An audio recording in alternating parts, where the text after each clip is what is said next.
What's going on, everybody? RJ Ochoa here from SB Nation's bloggingtheboys.com. Hope all is well wherever you are. We hope you're happy, safe, healthy, and we're excited because today we start something important. We are less than a month away from training camp beginning for the Dallas Cowboys, and in the lead up to training camp for America's team, we're going to be putting together a big, massive, collective training camp preview, right? Super creative name here. This is our Blogging the Boys training camp preview here on the Blogging the Boys YouTube channel. Please make sure you do subscribe so you don't miss any of our wonderful shows, episodes, videos, however you want to put it. It is basically that time of year. We're going to be ramping things back up a little bit closer to our normal schedule. The roundtables will be coming back sooner rather than later. But so throughout the weeks leading up to camp, we'll be looking at each and every position group on the Cowboys, kind of talking about what we're looking forward to, how we feel about it, general sense, general vibe. And because it is the sport of professional football, it makes sense to start, of course, with the quarterbacks. The Dallas Cowboys have one of the best quarterbacks in the NFL. I know that's a point of contention for a lot of people. I know that's a sensitive topic, but Dak Prescott really is one of the best young quarterbacks in the NFL. Maybe you think he's the 7th best, the 10th best. At the very least, I think we can all agree the Cowboys have a top 10 quarterback on their team, but they, of course, have more than just Dak Prescott. While only one quarterback plays, it's important to have a line of depth. We certainly learned that last season with Cooper Rush having to start for the Cowboys against the Minnesota Vikings and getting a win in the process. That was an important win. That helped the Cowboys obviously be the 3 seed in the NFC. Granted, that didn't exactly help them out, but let's take a look at every single quarterback on the Dallas Cowboys roster. As mentioned, we'll be doing this with every position in the weeks to come. They are alphabetical, so nobody freak out. We're going to be putting all of these players in alphabetical order from here on out. So we're, of course, starting today with the quarterbacks. Ben DiNucci is on the Dallas Cowboys roster. I know it feels like he isn't, but he is technically a part of the group, as is Will Grier. You'll recall he joined the Cowboys last season. And then we've got Dak Prescott and Cooper Rush. So we've got 4.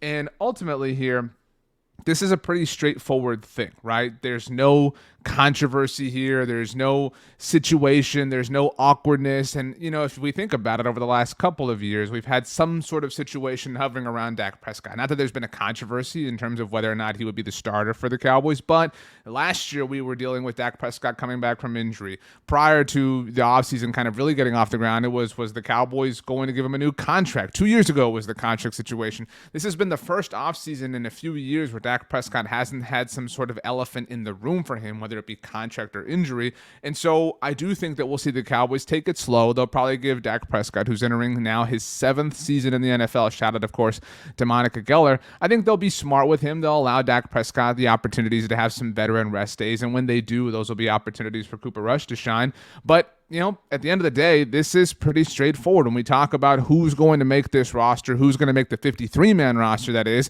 Dak Prescott's your QB1. And then it goes without saying, of course, that Cooper Rush is your QB2. And so I don't think anybody's going to be shocked by the fact that this team is only going to carry 2 quarterbacks. I mean, can you really make an argument for Will Grier? Can you really make an argument for Ben DiNucci? No, this is a team, and we'll talk about this as we get more and more through other position groups on the roster.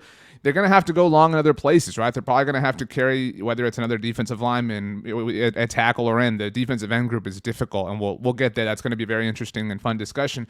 Maybe they want to go long at receiver, and you have to play the game too with Michael Gallup. You obviously have to carry him on your roster, but are you going to stash him, give him some sort of injury designation to return? Then are you going to be able to promote another receiver? There are all sorts of, dances and rhythms that have to be adjusted to when it comes to initially putting together your roster. And so all that being said, you have to be conservative in some spots, and quarterback is obviously one of them. And that's not to say that you should just, tell yourself, well, if Dak Prescott goes down, the season is over. Obviously, we learned that lesson in a very painful fashion 2 years ago. But if Dak Prescott goes down for a legitimate amount of time, I don't think any of us are trusting Cooper Rush to lead the cause. I do think personally that Cooper Rush is probably not that strong, that viable of a QB2 candidate.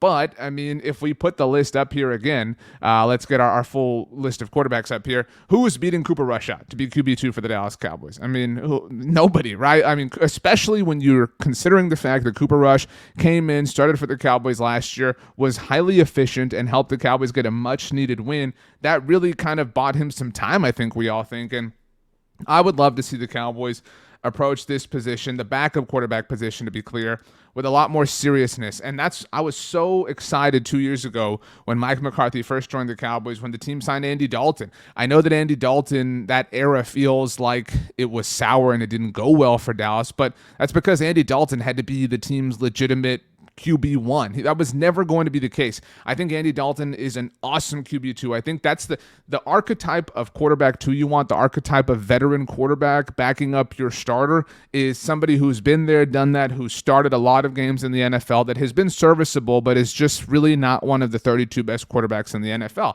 And I really felt like that was Andy Dalton 2 years ago. Unfortunately, again, he was tasked with having to carry the entire team, and he just didn't have the skill set to do that. But you look at Andy Dalton in New Orleans right now, I think that works out well. He was obviously not fit to lead the Chicago Bears. He's just not at that point in his career anymore. I loved, and I hate to say this, what the Philadelphia Eagles did last year, how they traded for Gardner Minshew.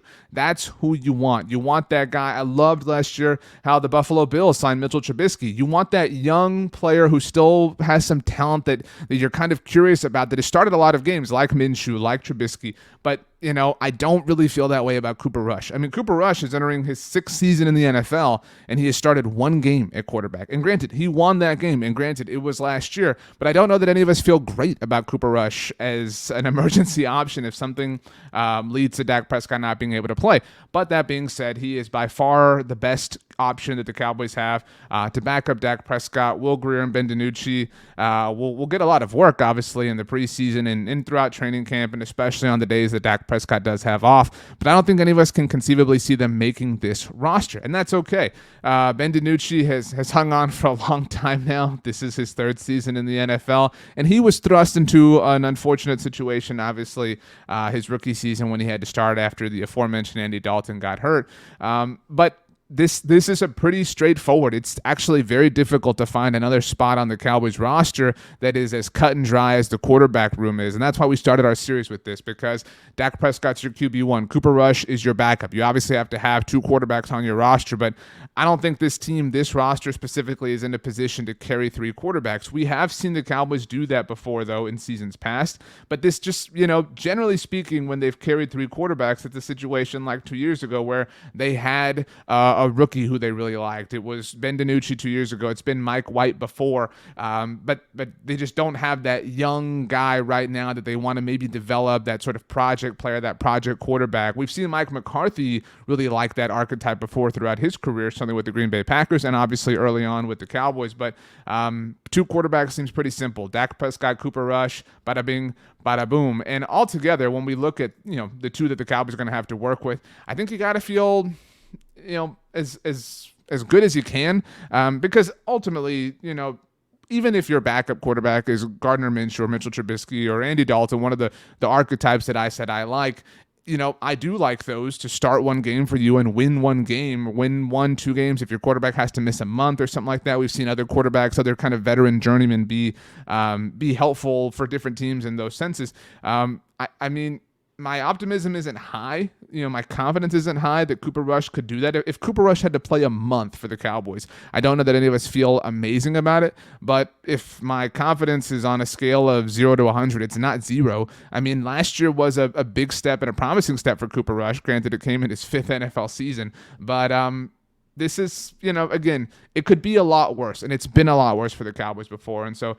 I think that that's a very positive thing. But quarterback room, very nice, very simple. You don't have to worry about it. That's awesome. That's great to see. We love that the Dallas Cowboys quarterback situation is taken care of. Again, the most important thing, I know we've talked a lot about Cooper Rush and Will Grier and Ben DiNucci, but the most important thing is Dak Prescott, that he is QB1, that he's taken care of. His contract situation is long and done with. He doesn't have an injury he's dealing with. It's just straight up normal off-season practice activity, on and on and on, et cetera, et cetera, et cetera, for Dak Prescott. That is the best thing that has happened to the Cowboys over the last few months, that Dak Prescott has had the ability to have a normal offseason for the first time in many years. I didn't even mention the onset of the pandemic, when factoring in the weirdness that has encircled Dak Prescott over the last couple of years. But our training camp preview series rolls on. We'll have another video out later this week, and of course, a couple of videos every week from here until camp. We're very excited about it. My name is RJ Ochoa. You can follow me on Twitter or Instagram at RJ Ochoa, on TikTok at RJ.Ochoa. You can email me, rj.ochoa@sbnation.com, if that is more your speed. Leave a comment down below. Let me know what you think about the Dallas Cowboys quarterback situation. And training camp less than a month away. We're excited. We're excited to experience it with you. Thanks for hanging out with us, everybody. We'll see you next time.